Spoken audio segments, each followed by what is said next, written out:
Jay, you're a piece of shit.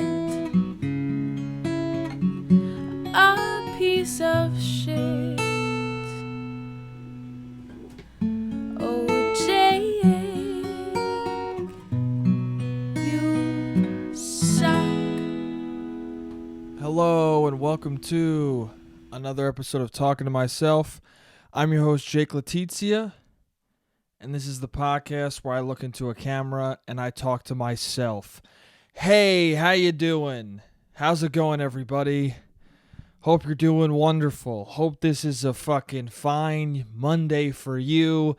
Hope you're having a wonderful day at work. I hope instead of feeling the Mondays, you're feeling the fucking have a good week feelings in your gut.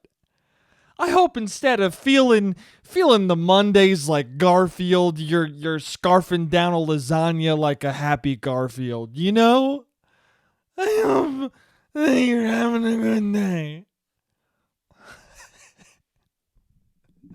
I don't know what that was. Anyway, I hope you're having a good time. Hope you're having a wonderful day. Hope everything in your life is going smooth and you don't feel too shitty. Listen, this is what I want to start off with. If I have to hear, not to get angry immediately or annoyed immediately, but if I have to hear one more person tell me who during this whole pandemic has been going, hey, if you don't wear your mask, you're a pile of shit. Hey, you better social distance or I'm going to straight up murder you.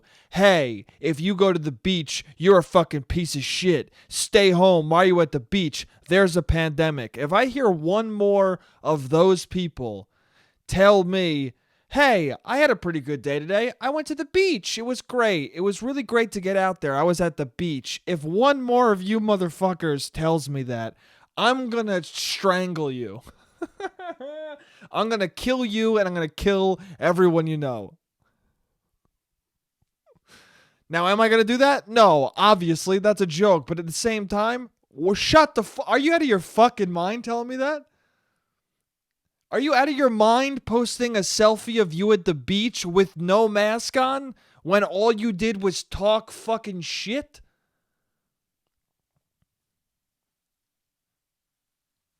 I don't mind if you were somebody who's like, oh, I'm going to wear a mask, I'm going to socially distance myself, but you weren't someone aggressive about it. You were just like, well, I'm going to do this, and, you know, I'll tell people to do this, but I'm not going to go on social media and yell. You're a fucking literal murderer if you don't wear a mask. You're a literal murdering piece of shit if you're at the fucking beach right now, you fuck. If that was you, and then you tell me 2 days, however many months into it we are, 4 months into it now?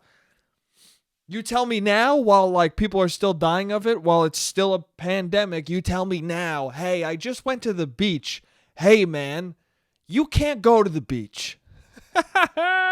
You set the rules and the standards for other people that they can't go, so you can't go. I don't know why you think.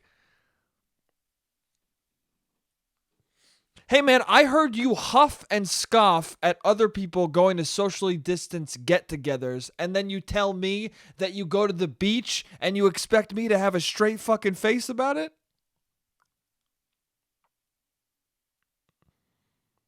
Hold on, let me turn this light off. This light's on.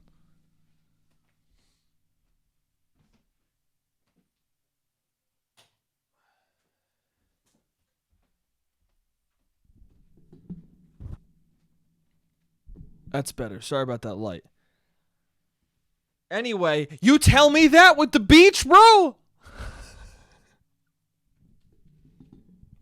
You out of your mind, dude. You're out of your fucking mind. You're out of your depth, as they say.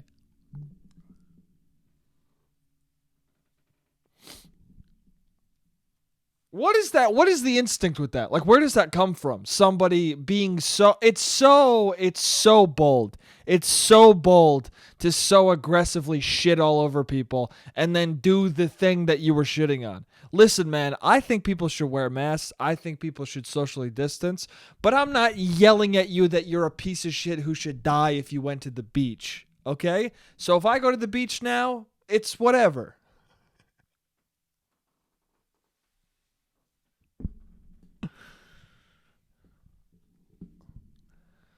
I don't know. I guess it's better than at least the person's telling, me instead of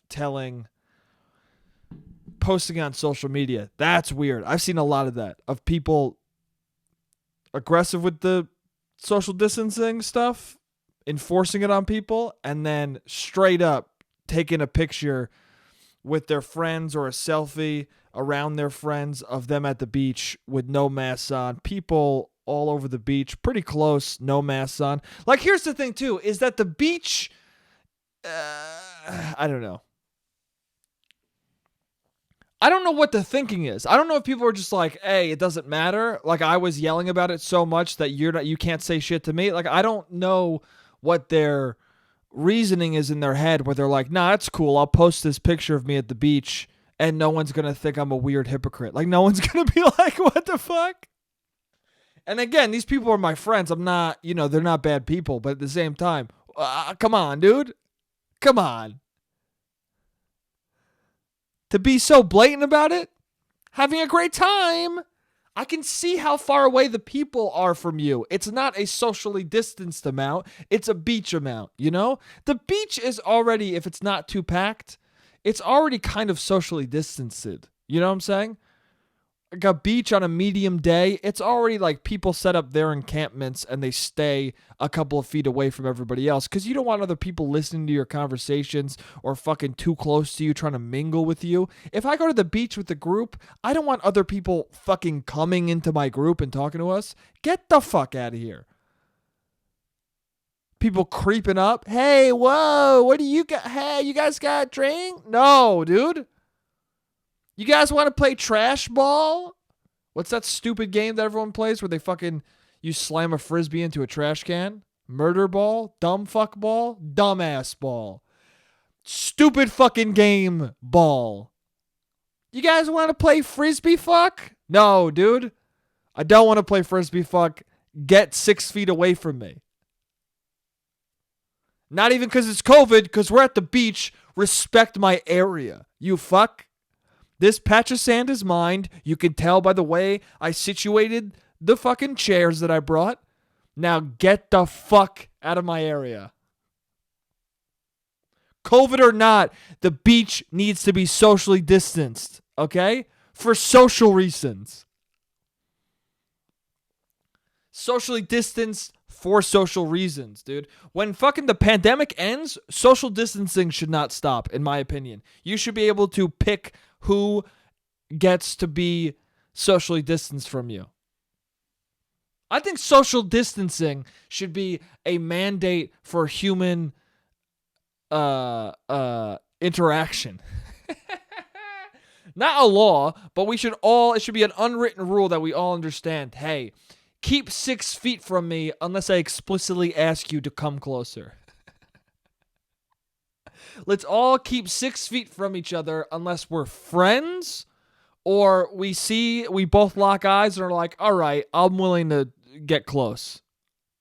That's what it should be.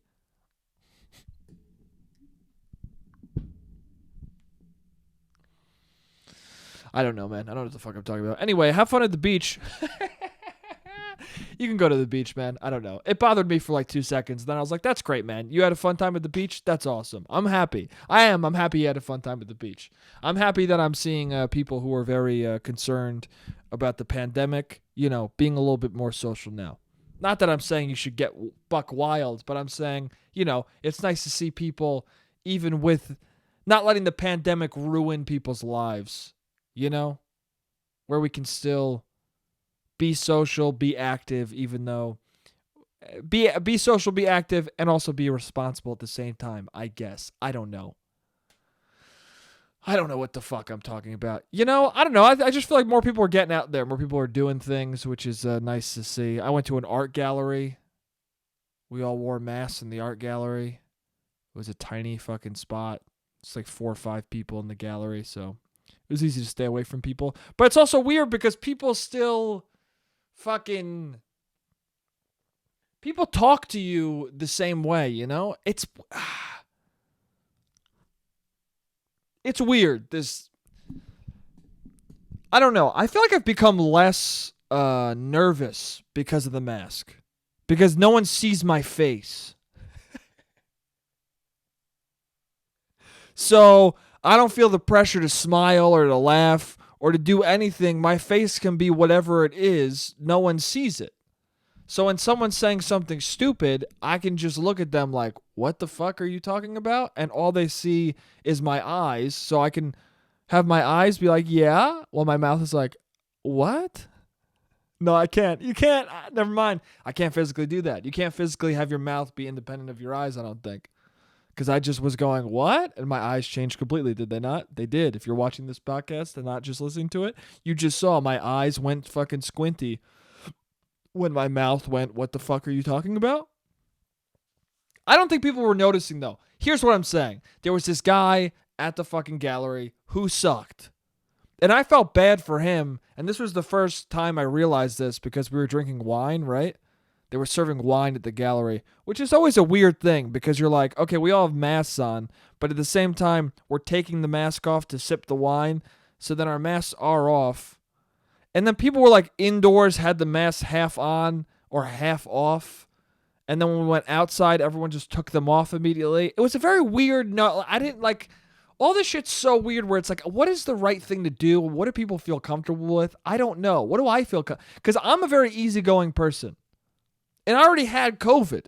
So I'm of two minds. I'm of one mind where I'm like, hey, I already got it, so I'm not petrified of having it. I'm just scared of giving it to people. Like, I don't want to give it to anybody.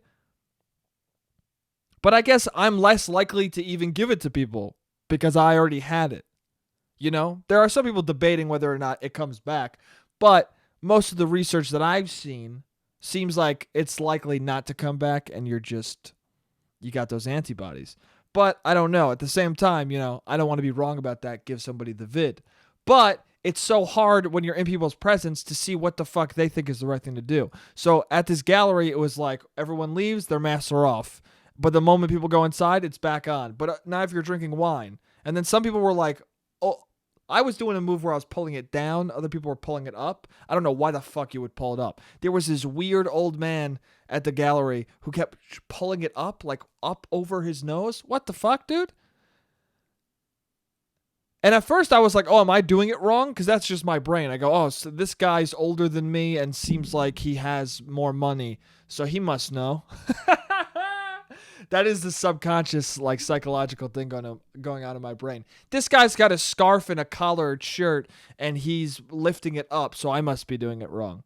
But I'm looking at him, I'm like, no, I'm doing it right. Logistically, is this guy fucking stupid? He was pulling it up. He had glasses on, too, so he was pulling it up into his glasses, pushing his glasses up, and then taking a sip like this. And then he'd pull it all the way down immediately. So he was going like this. It sounds like I'm sucking a dick. That's what it sounds like. This sounds like I'm slurping on a panache. But that's what he looked like. I did this. I went, right?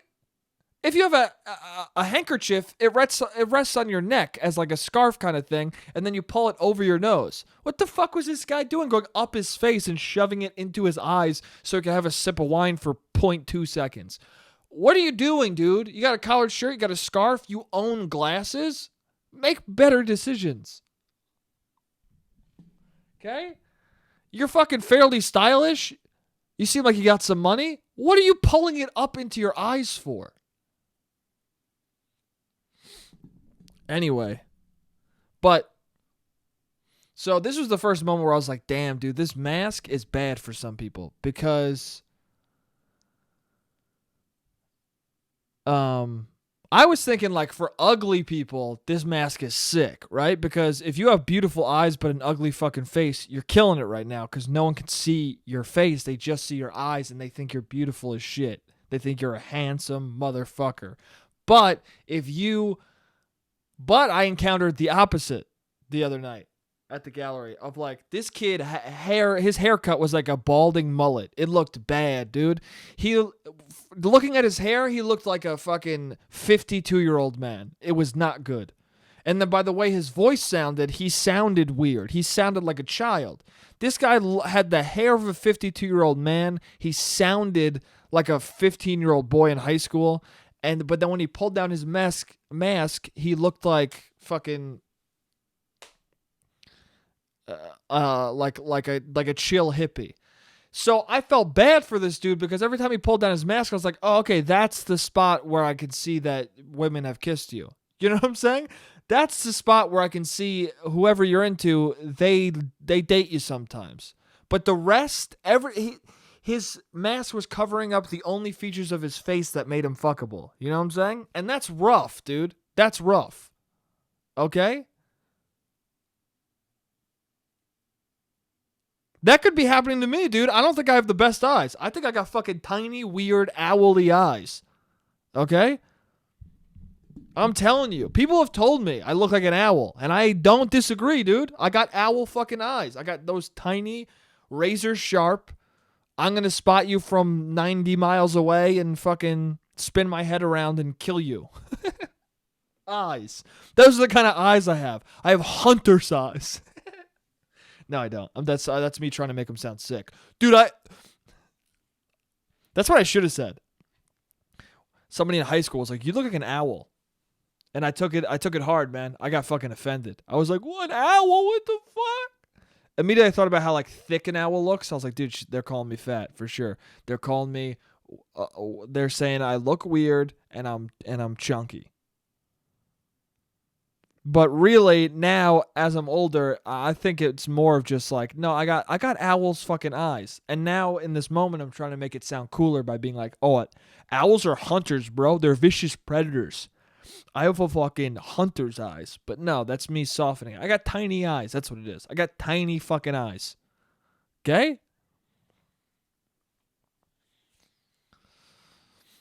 So that could be happening to me, dude. People also the way I'm talking about how I look at people, I'm not worrying about my mouth. I'm just letting my eyes do the speaking, but your mouth translates to your eyes so that people know what your mouth is doing even though they just see your fucking eyes. So maybe I'm just being an asshole to people and I'm getting away with scoffing at them, but really in my eyes they're just like, "No, I can see that you think what I'm saying is stupid and you're an asshole." And now I'm fucked, dude. I'm fucked cuz I got gross owl eyes.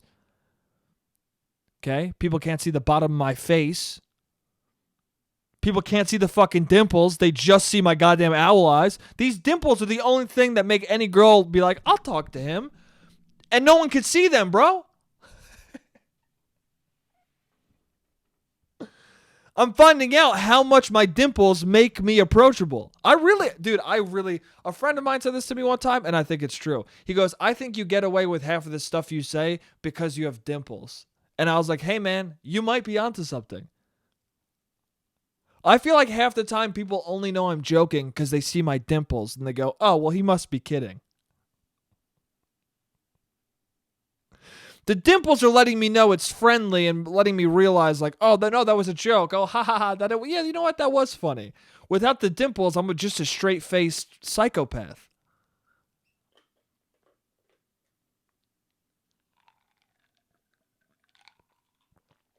I don't know if anything I'm saying is making any sense, but it's fun. So, anyway, this guy had a fucking fucked up old man head, young voice, hippie face.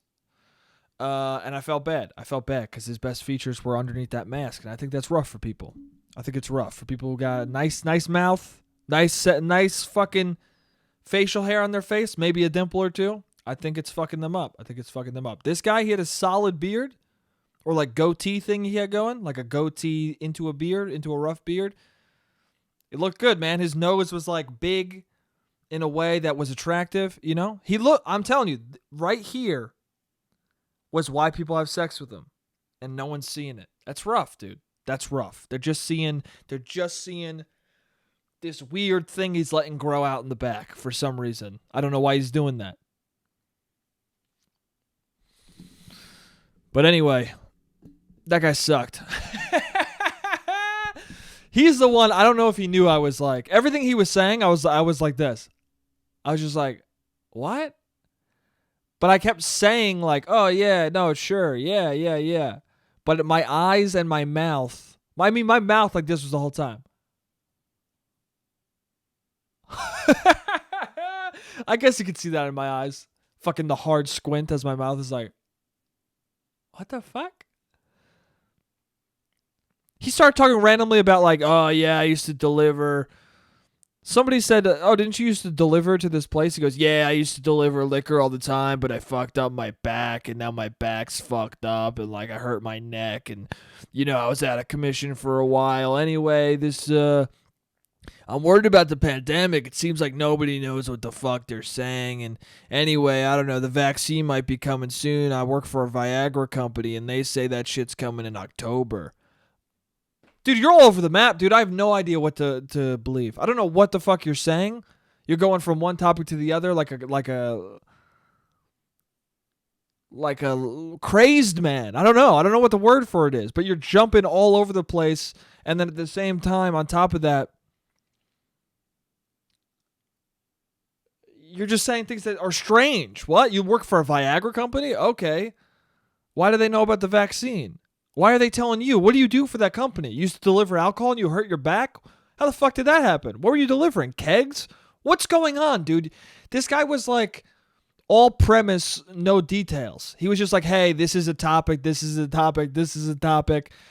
All right, well, can we talk about one of those and find out what the fuck is in it? And he's like, nah, dude. Anyway, the vaccine might be here. I fucked up my back. I lift 19 kegs. Anyway, what's up with you? What do you do for a living? Oh, okay, you do comedy? Yeah, I'm not really into the whole Joe Rogan thing, but I listen to comedy while I draw sometimes. Anyway, you're from Purchase? You seem like you were from Purchase. Ha ha ha ha ha. What the fuck's going on, man? Every time you responded to him, it was a different topic. A different fucking conversation just went off in his brain. And I was just looking at him like this. And I gotta be honest, it was the first time where I was like, I like these masks, man. Because I can just look at you like, what the fuck are you talking about? For all the moments where I'm smiling and the person doesn't know, so they just see my owl fucking eyes and they're like, hey, those eyes are tiny. I can't see a smile or dimple, so I just think this guy's weird. As much as that's been happening, there's also been moments where I get to just look at somebody like, what the fuck are you talking about? And they have no clue. And that kind of makes it worth it. It's a yin and a yang, Everything's got a yin and a yang to them, and that's the yin and the yang of wearing a face mask. In a social context, I guess. Anyway, it's a pretty cool art gallery. I don't know.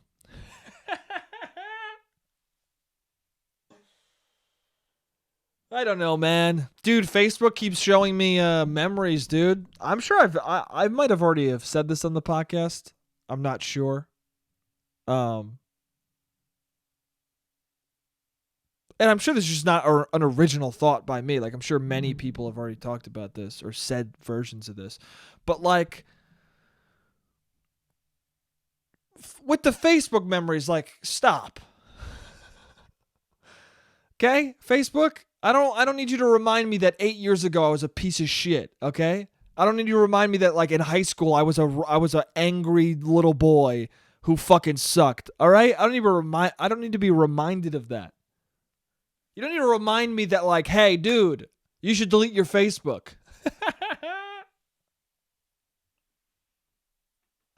It's funny to think about how every single person who has a Facebook is reminded every day, is shown every day, like something they said 8 years ago that will cancel them. And we just go like, oh, damn, I said that. And then we move on. Like, no one deletes the Facebook.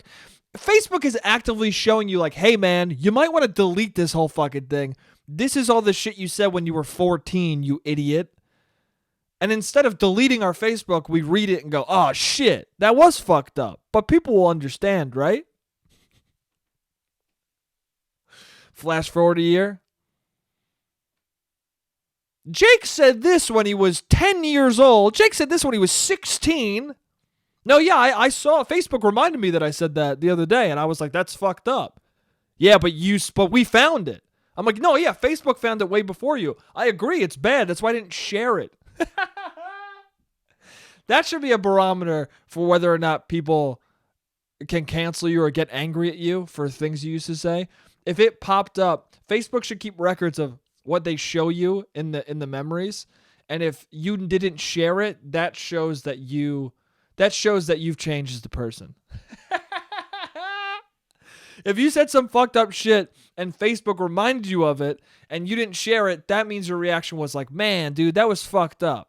I shouldn't have said that. And you moved on. That should be proof that you are a changed person. Anyway, yeah, it's weird. Also, you think like, is it all algorithmic?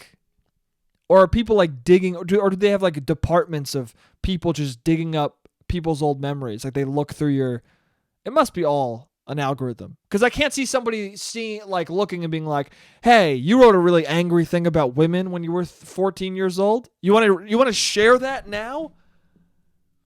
Like some of this stuff that Facebook has suggested to me were statuses that I couldn't believe I made.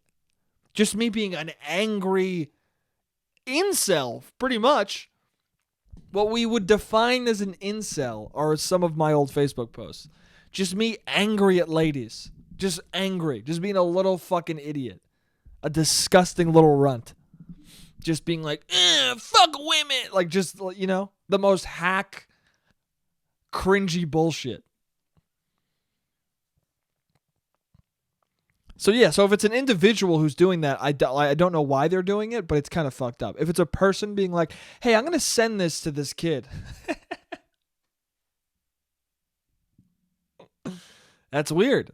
No, it's got to be an algorithm. But yeah, it's weird. We should all delete our Facebooks. I don't know why I still have one. I don't.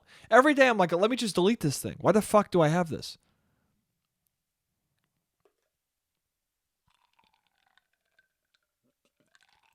There's no point. No one uses it. Who uses it?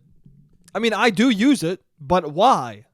Like the majority of the demographic or the customer base for Facebook now, I guess it's a customer base, the user base, because you don't have to buy Facebook, but the majority of the user base is fucking people over 50 and townies. Like that's what it is. People arguing about politics angrily and loudly. People who don't know how to turn caps lock off or spell correctly. That's who's using Facebook a lot. That's who's engaging with the content.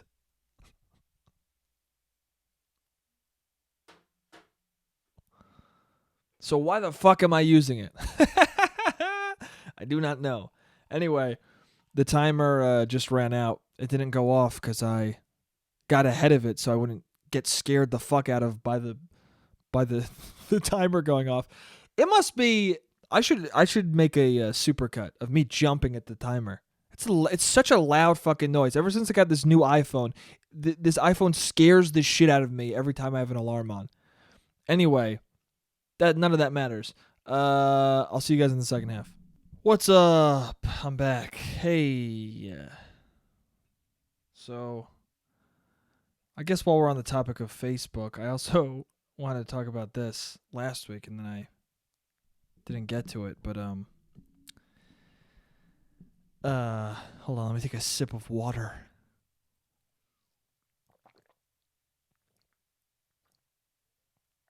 I have a giant metal jug from the Metropolitan New York Cyanide Assembly. Don't know.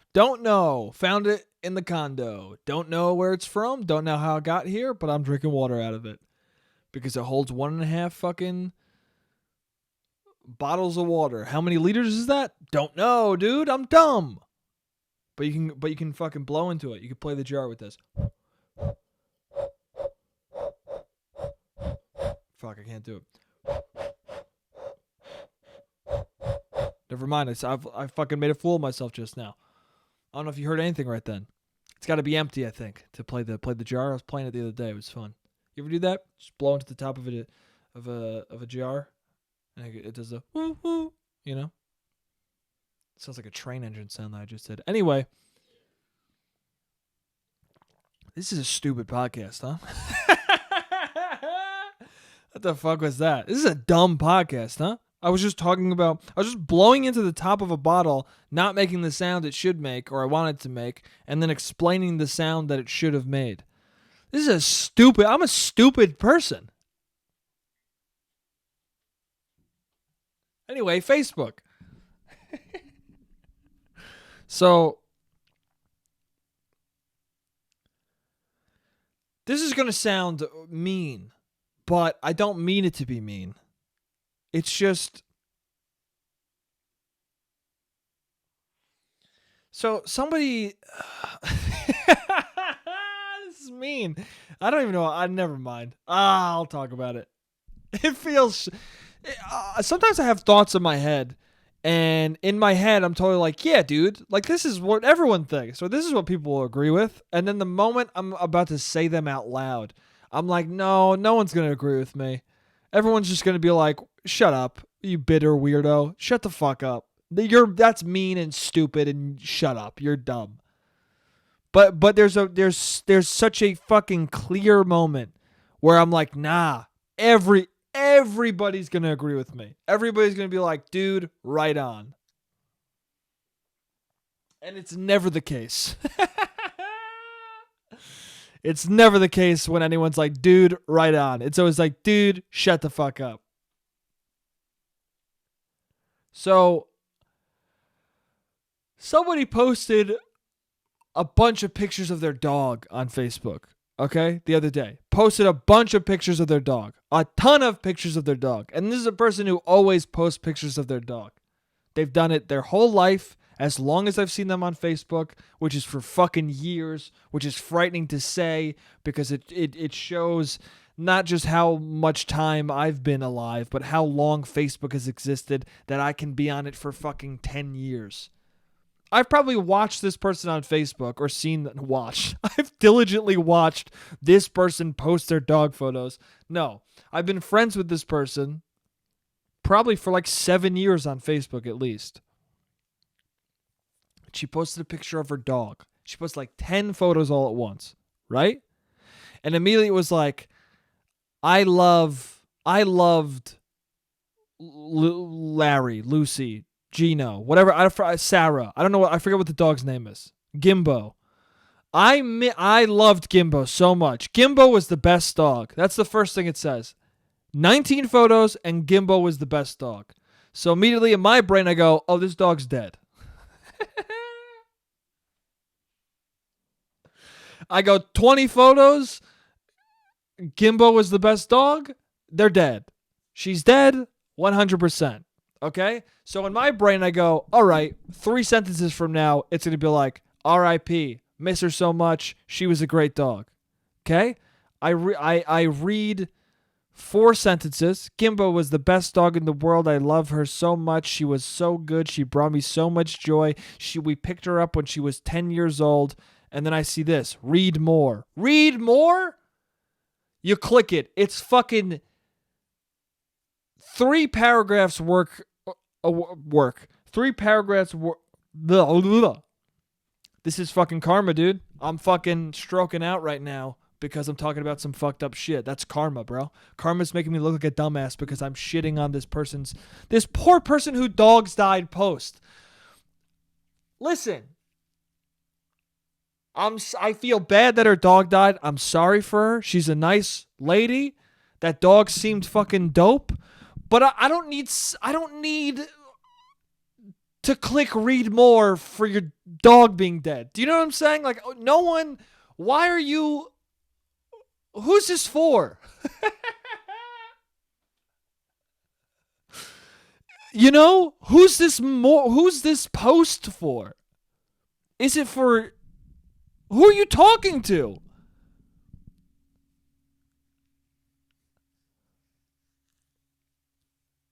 Right? Like, it used to be that I guess you're talking to other people who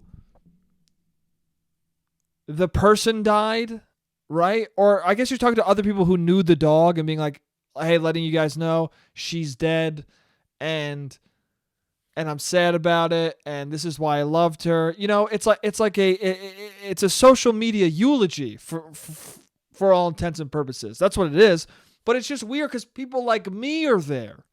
Like all these people are seeing it that wouldn't have been at the funeral. Do you understand what I'm saying? That's what's weird. Also, it's a dog. I understand people love their pets. I get it. But do we need 7 paragraphs for a dog? I don't think so. 5 sentences max, dude. 5 sentences is a lot for a loved one. For a living, breathing person who you love dearly. You're going to write 7 paragraphs for your pup? That's a lot, man. And people probably don't agree with me on that. They're probably like, hey, dude, what? It's her dog. Leave her. Who gives a fuck? But it bothered me. I don't know why. It bothered me. I was so annoyed. I was like, why are you making me read this? And she isn't. I chose to read it. And I didn't even choose to read it. I only read like 3 sentences and then I bowed out. Because to me, that I was like, that's all you can expect me to read. What it really comes from is I just feel bad. I felt bad that I only read 3 sentences and I blamed her instead of myself.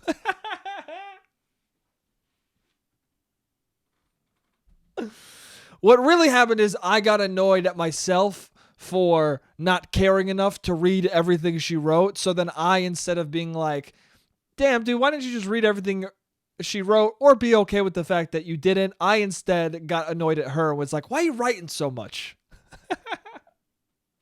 It's your fault that I didn't fucking read the whole thing, okay? Why didn't you write something more concise that I could have enjoyed the whole thing of instead of writing so much that I was like, I can't read all this.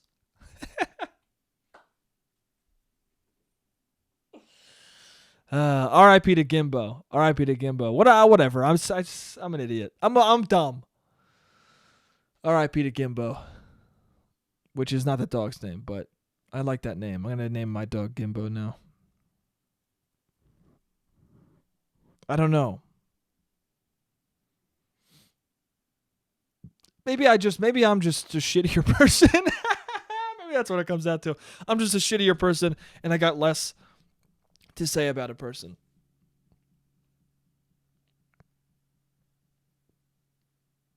I don't know. Just seems like a lot. 7 paragraphs for a dog. Seems like a lot. Seems excessive. Also, 20 pictures? Put 3, Put 10 at the max. I think it was 10. 10's a lot, though. I don't know. I've posted 10 pictures of stuff before, I think 9 or 10 is the max on Instagram. So I've done that. So I'm not, a comedy show. I posted like 9 pictures or whatever the max is, which arguably a dog dying is more important than a comedy show I hosted or went to,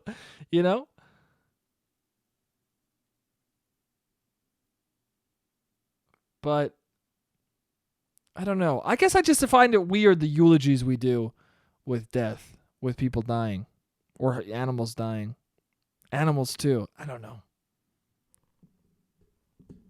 Just seems like a lot. People's grandparents dying. My grandma meant so much to me, and I don't know. I'm just being a dick. I don't know. I guess that's you know what it is? It's that social media is inherently performative. So every time somebody posts something that's like super vulnerable like that, or very much like come feel bad for me like that. That's the thing. I never know if it's a post of like I'm honoring the person or the animal that died, or if it's a pet or if it's a loved one. I'm honoring that. I'm honoring who died, or if it's, hey, someone died, I feel sad, give me your condolences. Like, how much of it is I want condolences versus let me tell everyone that this happened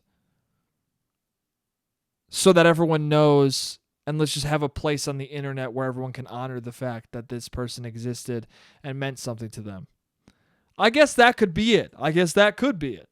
It is a respectful, honorable thing. But it's a fine line between that and like people just being like, feel bad for me,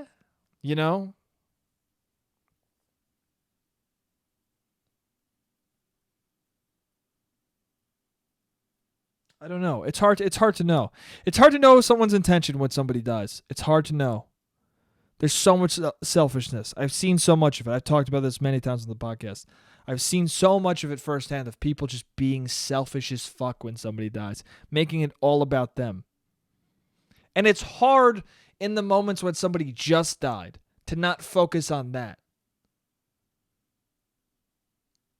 It's hard not to just focus on that when you've seen it a lot. Like Chadwick Boseman, man, R.I.P. Rest in peace to him. All I know about him is his acting, and he was a great actor, and he was great as Black Panther, and he seemed, I don't know anything about the person, but he seemed like a great fucking actor, or he was a great actor, and that sucks, man. That sucks that he died. Rest in peace to him.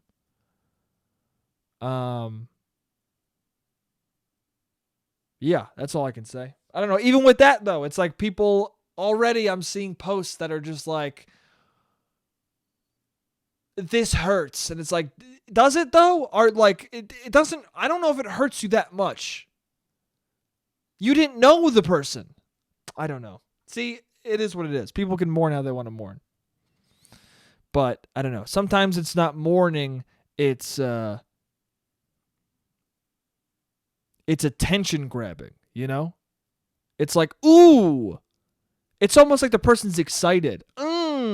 Like, you don't see this part of it. You don't see the part of it where it's like, someone's going to feel bad for me today. But that's there, dude. It's a weird excitement that some people get in misery, in getting themselves to feel sad, and then other people feel bad for them. I don't know. I've talked about this so many times. It's rough seeing. Yeah, I don't know.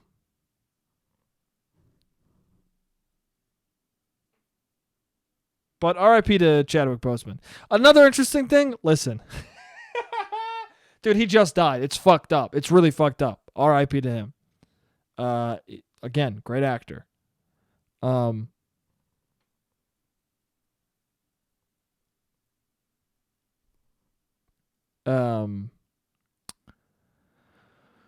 I thought it was a funny, I don't know. This might be just pointless, but it was interesting that, like, on trending last night, it was Chadwick Boseman with a Z. But it's actually with an S, but everyone was spelling Z. I don't know. It's such a stupid thing, but it did make me laugh. Here's the thing. It's awful that he died, and it's terrible. But something as silly and stupid as that, for me, makes me laugh and makes something terrible a little more tolerable, you know? Like, it sucks so much that fucking he died. But seeing everyone spell a Z instead of an S, it's pretty funny. It's a funny little, like, I don't know. I imagined if I died and everyone spelled Letizia with an S instead of a Z, I'd be like, get my name right.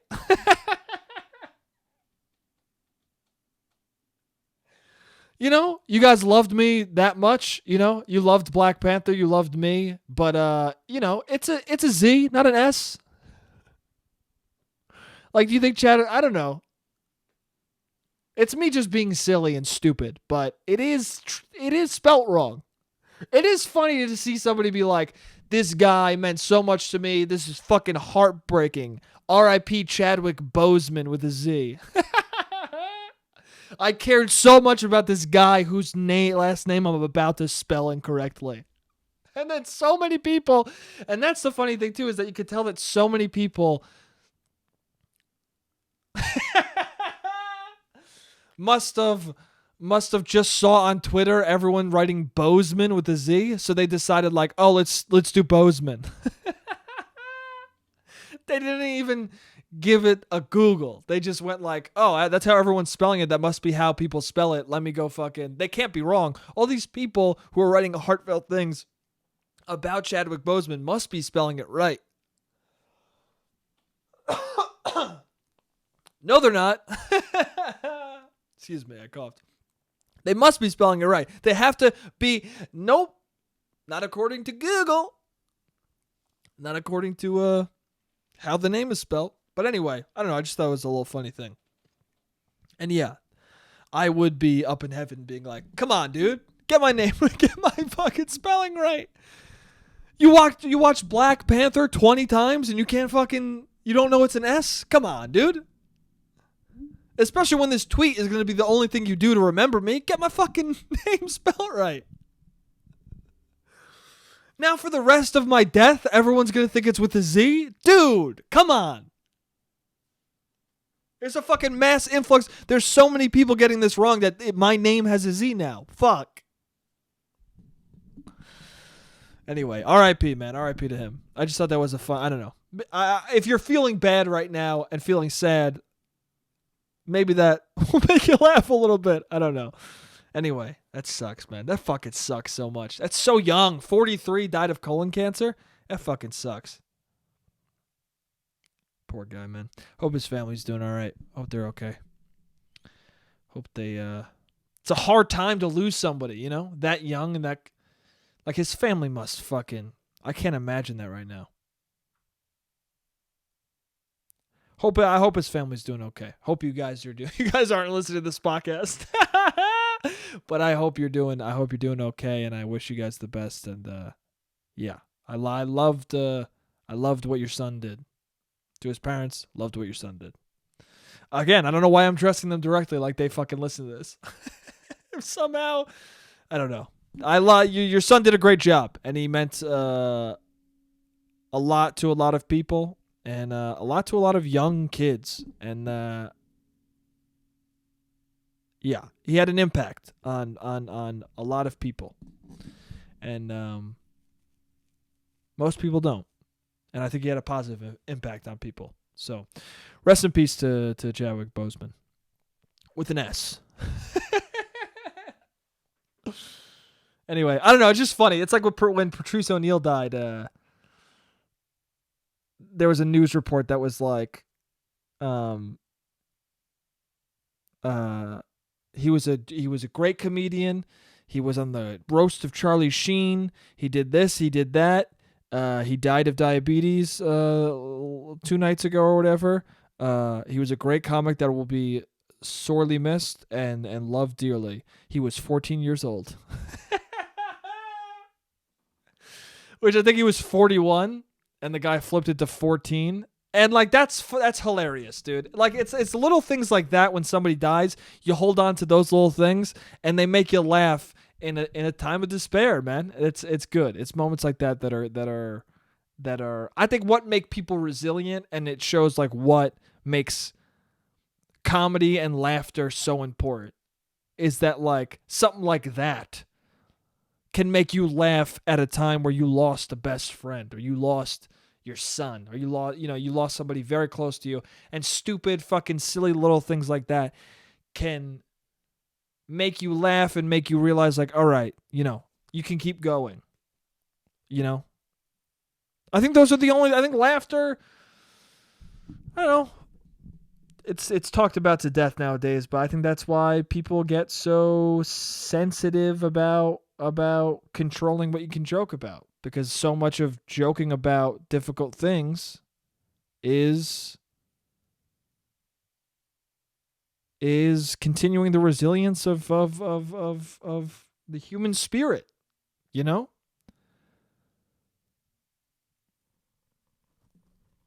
If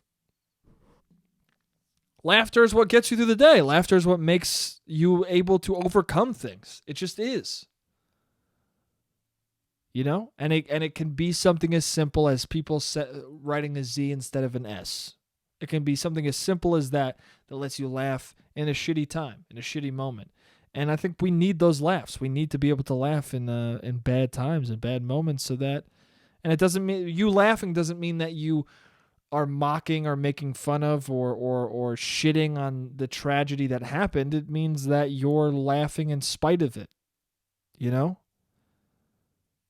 Or you're laughing despite it, not in spite of it, despite it. It's terrible. It's tragic. It's hurting you a lot, but something from it made you laugh, or something made you laugh that came from it, and that's a way of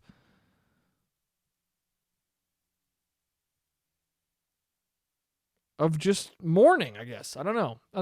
I'm not the sharpest tool in the shed, but I hope something I'm saying is making sense, you know? You got to laugh in shitty times, man. It's the only way through it. And it's not a means to disparage someone you lost. It's a means of honoring them and you know, you laugh because they would have laughed. That's the real stuff, you know? Patrice O'Neal, he was 14 years old. He would have laughed at that. That's why that's funny. You know, I don't know him personally, but I'm assuming he would have. Chadwick Boseman, I don't know him personally, but you can understand people enough to know that, like, I'm sure he would have chuckled at the fact that everyone wrote the C instead of an S. I'm sure that would have been funny, you know? If he has a brother or a sister, I'm sure they would have teased him about it. Everyone's writing a Z. How much of his life were people writing a Z instead of an S, and then when he dies, they did the same thing? That's funny, man. You know? It's interesting. Anyway, what else am I talking about? Batman. The Batman trailer came out, and it's fucking sick, dude. It's fucking sick. Everybody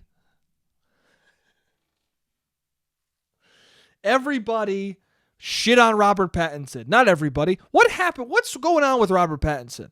I feel like everybody, or not everybody, but mainstream audiences, I guess the movies that Robert Pattinson's been doing haven't been mainstream. I don't know. I feel like Good Time. Nah, I guess not. Lighthouse might be the most mainstream movie he's been in since Twilight, I guess. Or I guess Tenet that just came out. That might be a very, which is interesting, right? Tom Hardy is in Inception. Next thing you know, he's Bane. I understand that those are both Christopher Nolan movies, but it is interesting that, like, Pattinson's in Tenet. Next thing you know, he's the Batman. Interesting trajectories, am I right, boys? Anyway, I saw a lot of people being like, Robert Pattinson sucks. You're going to get the Twilight guy to be Batman. That's fucking stupid. Like, they didn't, and I guess they had no concept of his entire career in between Twilight and now, in between Twilight and the Batman. Good Time, The Rover, Lighthouse. Those are just 3 movies that he was in that he's fucking amazing in. The Rover is the first movie since Twilight. Or it's the first movie he did, off of Twilight that really made me go, oh, this guy's an amazing actor. Watch The Rover. If you haven't seen The Rover, you should see it for a lot of reasons. It's incredible. It's one of the best post-apocalyptic movies I've ever seen. It might be one of my favorite movies of all time. Also see it because nobody fucking saw it, and it sucks that no one saw it. Matt Reeves cited The Rover when he said how good of an actor Robert Pattinson is. So if you liked The Batman, Matt Reeves watched The Rover, and he must have enjoyed it. So that, you know, if you think The Batman looks good, go watch The Rover, because Matt Reeves watched it, loved it, has good taste, is making a Batman movie that looks pretty great. It seems like this new Batman movie might have a similar tone to The Rover. I don't know. Go watch The Rover. It's good. It's got Guy Pearce in it, another fucking Nolan alumni. He murders it in the movie. It's directed by David Michôd, which he hasn't had, like, you know, he made Animal Kingdom, which I didn't see but was critically acclaimed. Then he made The Rover, which was, like, you know, critically kind of acclaimed. Like, it had positive reviews overall, but there was a lot of negative reviews. People don't like The Rover because it's so fucking bleak and depressing. It's about Australia if all of society collapsed. That's what it is. It, like, takes place in Australia years after there's a massive financial collapse that basically just destroys everything. That basically just sends everyone back into the Wild West, where, like, there's no real law, like, there's military, but they're kind of independent contractors. And everyone just kind of, like, kills each other or, like, does what they want. Everyone's just kind of, like, sleepwalking through life. And there's not, there, in this world in this world without all the bullshit that we make important in our lives, there's, like, everything, all these little things become important. Like, the whole movie is about someone takes Guy Pearce's car in the beginning, and the whole movie, he's just trying to get his car back. And that in itself is what makes the movie so fascinating, because that's what it would be, dude. If all of society collapsed, things like that would be the only thing that mattered. And they add to it. There's like, things you find out that make the car more important than just it being a car. But, it's one of those things where, like, even if it is just a car, that's the type of thing. Someone takes, in the apocalypse, all you might have is your car. So if someone takes your car, you're going to fucking kill people to get your car back. Anyway, it's an amazing movie, but Guy Pearce and Robert Pattinson are the stars of it, and they're kind of Guy Pearce's character and Robert Pattinson's character are kind of a Batman Robin dynamic. Not really, but like they're a duo together. And they play off each other the whole movie, and they're fucking both fantastic, and it's really good. But anyway, yeah. So Robert Pattinson is in this Batman trailer, and he's fucking killing it, dude. And that's all I can really say, is he looks great. Zoe Kravitz looks great as Catwoman. Fucking Colin Farrell is unrecognizable and amazing looking as Penguin. I didn't know it was him until the end of the trailer when I recognized his voice. And Batman's coming after him with the Batmobile, and he goes, "This guy's crazy!" Hold on, the timer just went out, but I'm going to do one more part of this. Anyway, Batman. We're going to talk about Batman a little bit. What's up? One more part. Why not? Get a little three-parter going. Anyway, Batman. So, it looks great. Okay, good time. Again, unrecognizable. Oh, Robert Pattinson's unrecognizable in it. He transforms himself completely. And that's what's so exciting about this new Batman film is, in all the roles that Pattinson has done since Twilight, he has so immersed himself in those roles that you don't even see Robert Pattinson, you just see the character he's playing. I mean, watch Good Time. You really should watch Good Time. And in Lighthouse, he does this too. But like in Good Time especially, if you watch Good Time, there will be no question in your mind that he's going to be a great Batman. Because in Good Time, he plays this like Long Island piece of shit. And he's so convincing, and his voice is so completely different from his actual voice, and he's so unrecognizable that you're like, oh, this guy can just transform. He's a chameleon. He's a chameleon actor who can just become someone else, and you believe it 100%. And that's why I think he's going to be so good as Batman, because I think you're not going to even see Robert Pattinson. You're just going to see Batman.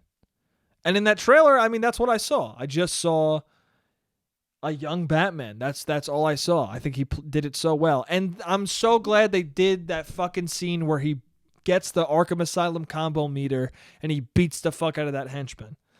Because that right there, a lot of people don't realize this, but I love the Nolan trilogy. I love it. But if you watch Batman Begins, and this is kind of a problem throughout the whole series, but in Batman Begins in particular, and I guess I'm doing the comparison because The Batman is Matt Reeves' first Batman movie, so maybe it's the first of a trilogy, I'm not sure, but just for comparison of directors, their first time at bat with the property, if you look at Batman Begins, the fighting in it is bad. And it might just be a product of its time, because now we live in a different world. We live in a world post-John Wick where it seems like fight scenes have gone back to tight choreography and wide shots or one shot. Like it's more impressive to have really good choreography that looks really impressive and really convincing, that you can see very clearly in the shot. That seems to be the new or the current template for how to do a fight scene. And back during Batman Begins, fight scenes were going more towards just like quick cuts and what the fuck is happening. And you see a fist, you see a body, you see like it's all close up. You have no idea who's being hit or what the fuck is going on. It to me, it was like the worst era of fight scenes in movies. It was terrible. You had no idea what was going on. The whole point of a fight scene is to see exactly what's happening and to feel every movement and to feel every hit. And in that, and when but rewatch Batman Begins. The scene at the docks where they're fighting in the middle of all those storage crates. Now, I think that part of it in that scene in particular is they're trying to portray Batman as this creature of the night, as this invisible as the Dark Knight, as this invisible enemy that you can't see, that you're terrified of. So he keeps coming out of nowhere. But he's killing people from the shadows, or not killing. He's beating people up from the shadows, knocking them out, he's like taking them into the storage crates, and like they're disappearing into the darkness. That's all cool. And you can clearly see that. Even though he's hidden, you can see him grabbing people. But then he like shows himself and just starts fighting everyone. Instead of you seeing this cool fucking fight, instead of you having the warehouse fight from Batman v Superman, which is probably the best part of that whole movie, is that fucking fight, because you could see everything that's happening. Like, that's the fight that should have happened in Batman Begins, when he's in the store, when he's around the storage crates or the storage units. When he's on those at the docks, we should have had a warehouse level fight where we saw everything happening. We're like, holy shit, Batman can fucking fight. You need a moment in the Batman movies to be like, holy fuck, Batman could beat the shit out of somebody. Batman is a scary dude.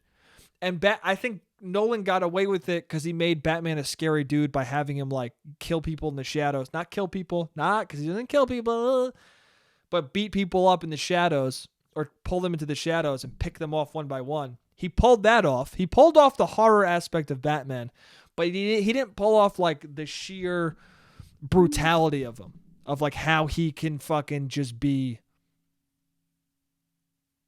how he can just beat the shit out of somebody like that. I don't know. So anyway, yeah, it was very comforting to me and reassuring to me, Matt Reeves showing like, hey, these are what the fight scenes are going to look like. They're going to look amazing, and Robert Pattinson can pull them off incredibly. Like, that was such a proof of concept moment, and he knew it, and that's why I love it. It's like you could tell that he knew, like, oh, if I show them this part, if I show them Robert Pattinson suited up beating the fuck out of somebody, everyone's going to go, oh, okay. Oh, okay. I believe the Batman. Batman Begins, like, Batman was scary in Batman Begins to a degree, but this was the first time where I was like, oh my God, this guy's a fucking psychopath. That was the first time where I saw Batman and was like, oh my God, this guy is terrifying. And we got that from Pattinson, dude. Who would have thought that Pattinson would be the guy who made us go, wow, this guy's terrifying? For the first time, or at least that in my opinion, for the first time, I was like, damn, I would not want to fuck with this Batman. Anyway, also I like that his gravelly voice in it is like Keaton. He reminds me so much of Keaton, which I know a lot of people hate on the Tim Burton Batmans, but fucking to me, Keaton is the best fucking Batman because he plays it like a recluse. Like, I don't know. People are like, oh, his Bruce Wayne's bad. His Bruce Wayne's great. He plays it like a weird recluse that just wants to be Batman. And it seems like that this movie is going to be very similar, where Bruce Wayne is, of no concern to him. He just wants to be Batman, which I find more interesting than like the double life where like he pretends to be a playboy when he's Bruce Wayne. I understand that might be more like the comics, but I don't know. That aspect of the Nolan universe was cool to me. Like, I love everything about the Nolan universe, but like, I don't know. I think there are things about the Tim Burton universe that I like, and this Matt Reeves Batman seems like a blend of elements from Nolan, elements of, well, it doesn't seem like he watched those other ones and is like, oh, I want to take these elements from them. It seems like Matt Reeves is making his own Batman that he thinks is that is exactly what he wants. That's also why I'm so excited about it, is because it very much seems like the movie he wants to make and the version of Batman that he thinks is great. And I think his confidence in the idea is very obviously seen in that trailer. This movie looks like it's from a director who knows exactly what he wants and who's going to deliver a specific kind of Batman that he believes is the image of the character, that for him is the image of the character that he wants to convey. And I don't know. I like directors. I guess I like auteurs, but I don't know if he's an auteur director, but I like directors that very much go for something that they feel in their heart is what the character is. And that's what this movie seems like to me. So, yeah. And it's just reminding me of other things that I liked about the other Batman films. I don't think that he intentionally did that. I just think that like certain aspects of Pattinson, and maybe Pattinson did draw from other Batmans, but yeah, he just reminds me of Keaton. And is what I was saying, and I derailed myself because that's what I do on this podcast all the time. I just fucking derail my own brain. But the way in which his voice is very subtle. It's different. Like when he says "I'm vengeance," it does sound not exactly like Pattinson. Like there is a little bit of a Batman-y tone to it. But it's the same thing with Keaton, where Keaton's not totally transforming his voice, but he's kind of whispering a little bit or talking a little more gruff, where he's like, "I'm Batman." But it's not like, "I'm Batman," you know? It's not the fucking, which I'm a defender of. I like that they're not overdoing the voice like Christian Bale did, but at the same time, I never made fun of that voice. I liked it. I don't give a fuck. I thought it was fine. I enjoyed it. I really did. I enjoyed the voice. I never. Yeah, I thought it was great. If you were Batman, you would try and change your voice. And it might sound fucking dumb. I don't know. But it doesn't matter, dude, because he was fucking people up. That was the best part about it, was his voice was kind of stupid, but he still scared the fuck. Also, isn't that scarier if you're doing a weird fucking voice? Think about it from the criminal's perspective. If some guy dressed as a bat was coming at you going like this, "What the fuck? I'm gonna fucking kill you," you would be like, "That's terrifying. I'm fucking scared of this guy." You know, as an audience member, we're laughing, but he's not running at us with his fucking fist cocked, ready to break every bone in our face. If that was happening and he was going, "I'm gonna kill you," we wouldn't be laughing at all. We'd be fucking shitting our pants.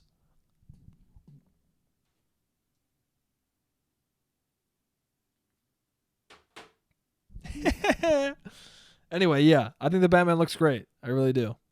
The eyeliner, so glad with the eyeliner. Finally. And here's the thing. My mom didn't realize this, and I guess a lot of people aren't realizing this because everyone, like a lot of people on the internet are like saying it's emo Batman because he's got the eyeliner. All of them had the eyeliner. This is the first movie to be like, yeah, he's got the, this is the first movie to respect the fact that all of the Batmans are wearing eyeliner by having him take off the mask and the eyeliner's still there. It's not magically gone. Okay? You know why they didn't have him with eyeliner for years and years? Because they thought it would be too feminine for general audiences, probably. You know? Back when they were like, "Ooh, we can't make things too feminine because then boys won't like it. It's not masculine enough." That was when they were like, "Listen, we need eyeliner for the suit, but we can't ever show that Batman has makeup on." Shut the fuck. We see the eyeliner, dude. It's more respectful to be like, "Yeah, dude." Dude, it's more manly to fucking put eyeliner on and be cool, okay with it than to be fucking like, "Oh, should I put this eyeliner on? I'm unsure." Dude. It's manly to put fucking makeup on and not give a fuck. Who cares? Okay? Batman wears makeup, dude. He puts eyeliner on. And he also beats the fuck out of people, dude. You can wear eyeliner and be manly, okay? And I'm glad that this movie's like, I don't give a fuck if some of the people in the audience are going to derogatorily be like, "Oh, emo Batman." Or they're going to be like, "Ooh, eyeliner's fucking dumb." I don't give a shit. Every Batman since him is wearing eyeliner. He's wearing it too. And we're going to let you know as the audience, hey, he's wearing it. You can be tough and have fucking eyeliner on, you idiot. Haven't you ever seen The Crow? Anyway, yeah, I like the eyeliner. I like it. I like the gritty, grounded fucking feeling of it. I love it. Yeah, Colin Farrell, unrecognizable. Didn't know it was him until he went, "This guy's crazy." And I like that.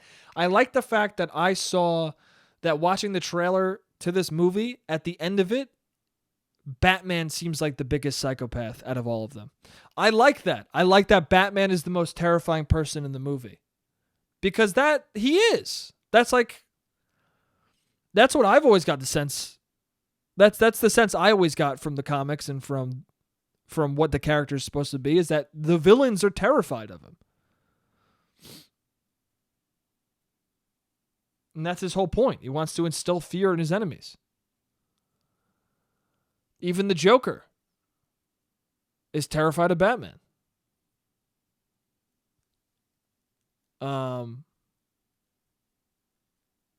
Yeah.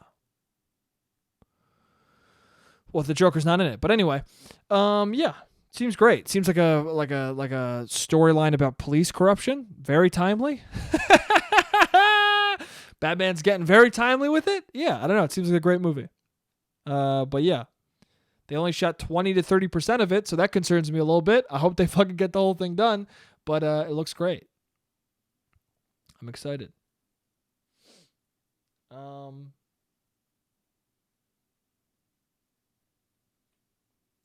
Damn, dude, there's so many fucking things I didn't cover. This podcast, man, it could be 2 hours because I just fucking talk and rant and pontificate. I don't know if anyone would listen for 2 hours, but I could talk for fucking 9 hours. Dude, the other day, I'm going to just go till the timer goes out. But the other day, my mom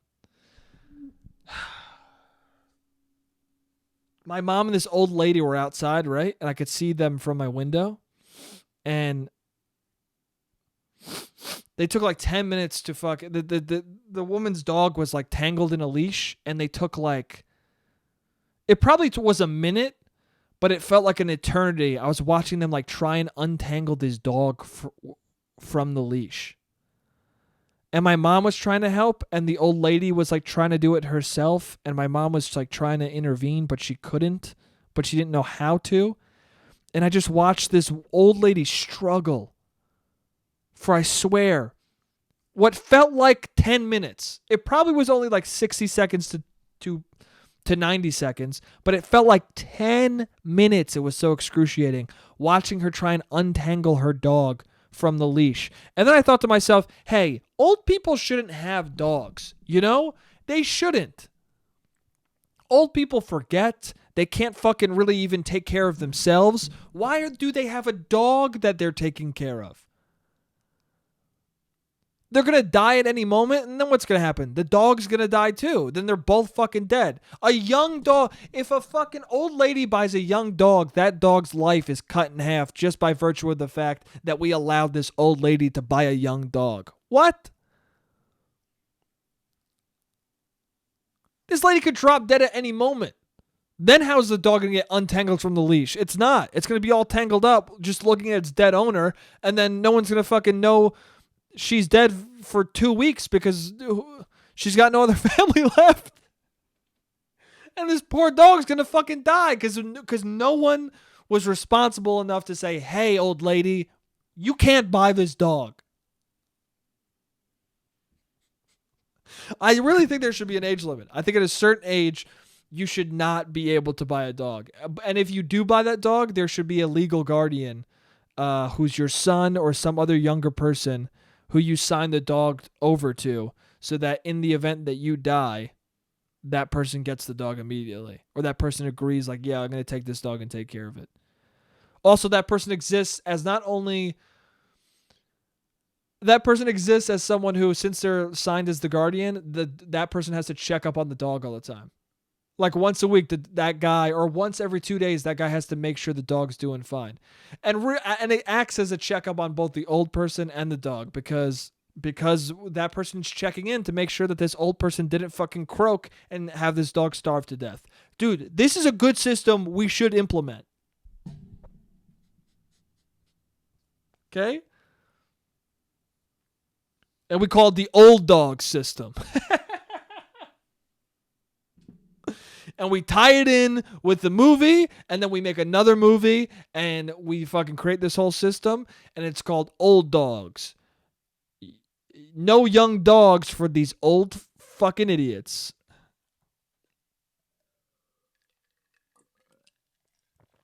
Man, dude, I don't want to get old, huh?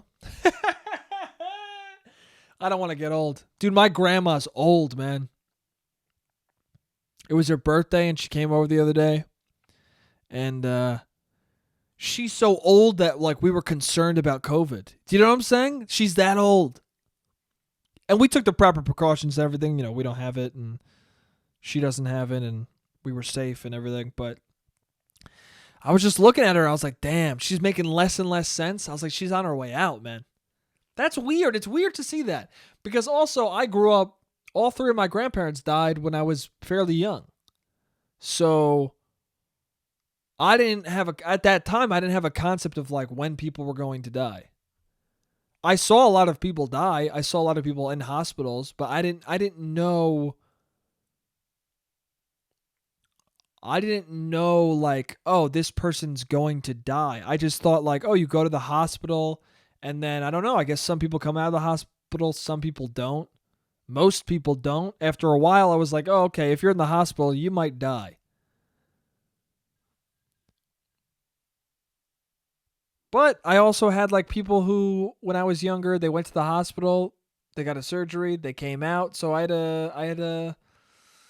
It was always hard to tell when somebody was in their final moments. And even now it's hard to tell. You never actually know. But at the same time, you look at certain old people and you get old enough to know like, oh, that old person's on their way out. And I love my grandma and I hope she lives for a long time. But at the same time, I was like, dude, her words don't make sense. When she talks, it's a kind of a whisper. Like she's, I don't know. It's, we were taking pictures of each other for the birthday, and I took a picture of her and my mom, right? And then we gave the camera to her because she was like, oh, I want to take a picture of you and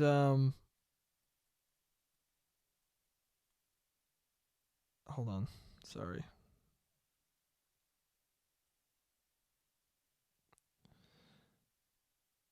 I want to get a picture of you. I want to get a picture of you and she want to get a picture of me and my mom and dad. So she's going to take the picture. She's like, there's only two of you. There's only two of you. And my mom's like, what do you mean there's only two of us? And I just held the camera. So I know for a fact, like the way the lens is. Also, I work in film. So I know the lens is very wide. Like we could fit 6 people into the frame. So my mom's like, what do you mean only 2 people? What are you talking about? She's like, I could only see 2. So my mom goes over and looks at the camera. And she just starts dying laughing. And I'm like, what happened? Me and my dad are both like, what? Me and my dad are such assholes. We're both like in our heads like, just take the fucking picture. Just get this fucking... I don't want to stand in one place for this long. Just get the fucking picture done. I want to sit down. We're so fucking dumb. But also I want to know what my mom's laughing at. So then my mom shows me, and it's the picture I took. My grandma didn't realize.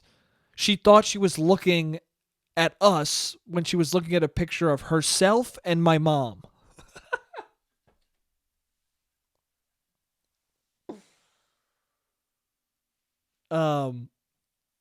Which is crazy.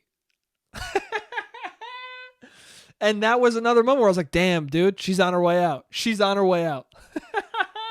She didn't realize that she was looking at a picture of herself. She didn't realize that she was looking at a still image of her and her daughter. She thought she was looking at the camera and it was me and dad. And so I don't understand what did she think that I was her? It's nuts, man. Anyway, I don't know. Just, it's crazy. She's up there, man. 89. It's interesting to see where people end up when they're older. My friend's grandma is much more together mentally. Not that my grandma's like out of it, but she just like, she's a little slower. She had a much different life. She drank pretty heavy throughout her life. My friend's grandma, I don't think she drank a lot. At least not like my grandma did. And she's still like very there. She like has interesting conversations. But at the same time, you see it, the brain's deteriorated, right? Deteriorated. Dude, my brain is already deteriorated. Dude, I can't say that word. What is going on? My brain has already decayed. Imagine it when I'm 89. I'm I'm going to be fucking senile. I'm not going to make any sense. It's interesting. It's interesting what people remember. I talked about this a little last time, right? Memories. People's memories of... Well, I talked about people's memories of other people. Right? But I guess I was thinking about it again this week in the context of my mom. Of like... She always remembers things about her mom that her mom doesn't remember. And I have things like that about my mom. So my mom remembers about my grandma. My mom had 5 brothers, right? 5 brothers and then her. So she was one sister among 5 brothers. And my grandma would drive them all around in the same car. And that's pretty fucking stressful, okay? Imagine one kid in the back seat being a nuisance, okay? That's irritating. I can't even imagine 6 all yelling at once, fucking attacking each other while you're trying to drive to J.C. Penney to get them jeans. You know? Can't imagine that. So my grandma would drive, and if people were like getting crazy in the car, she would point to a tree, and she'd go, "If you don't shut up, I'm going to hit it. I'm going to hit it." And then everyone would continue to be loud, and she would start driving the car towards the tree. Until everyone got silent because they thought they might die, and then my grandma would like swerve out of the way and not hit the tree. I'm going to hit it. I'm going to hit it. And everyone would still scream. She goes, "I'm going to do it. I'm going to do it. I told you. I'm going to do it. I'm going to hit the tree." And then everyone would be silent right before they thought their fucking lives were going to end. And then she would swerve out of the way. And they'd all be like, "Oh my God, thank God Mom didn't kill us." To be fair, that maneuver's not hard to do. Once my mom told me that happened, which was years and years ago, I was in the car one time and I was with a friend and I was like, "Dude, what if I hit that?" And I like just turned the wheel a little bit, and it immediately felt like the car was going towards it, and then I turned it away. And in our heads, it felt like, oh, we were close to hitting the thing, but we weren't. It was like 1 second, 1 second. Like, it was like a second of going towards something. But that really feels like you're going to fucking hit something. Anyway, I don't think my grandma was doing it as severely as this story sounds. At least I hope not, because that's crazy. But my mom tells my grandma that story, and she doesn't remember it at all. She's like, "That didn't happen. I didn't do that. I did that. I didn't do that." And my mom has the same thing for me, where my mom, I was watching TV with her, and they were talking about how Michael J. Fox has Parkinson's disease. And I might have said this already in the podcast, but I said, "How do you get Parkinson's disease?" And my mom goes, "Oh, when you wash your hands too much. It's when you wash your hands a lot." So I grew up thinking forever, like, don't wash your hands too much. And I would wash my hands a lot. And then I was like, am I going to get Parkinson's disease? Am I going to fucking get Parkinson's? Until like years later, I like looked it up and it was like, no, Parkinson's, that's not a thing at all. And then I was talking to my mom one time. I was like, "Remember when you told me that Parkinson's disease is from washing your hands too much?" She goes, "I never said that. I never said that." And I was like, "Yeah, you fucking said that to me. You definitely said that." She goes, "No, I didn't." And then years after that, I finally was like, "You said that."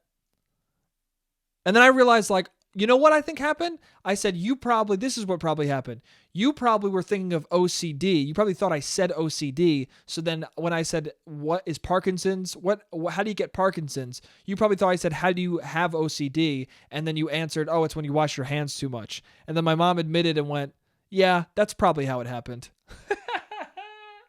So anyway, I guess what I'm saying is I'm looking forward to whatever weird things like that I might have with my kids, if I ever have any. Anyway, the timer was about to go off. This was a long podcast, but it was fun, dude. If you made it to the end, I love you so fucking much. Yeah, dude, as always, I had a lot of fun. I love you guys, and I'll see you next week. Jake, you're an idiot.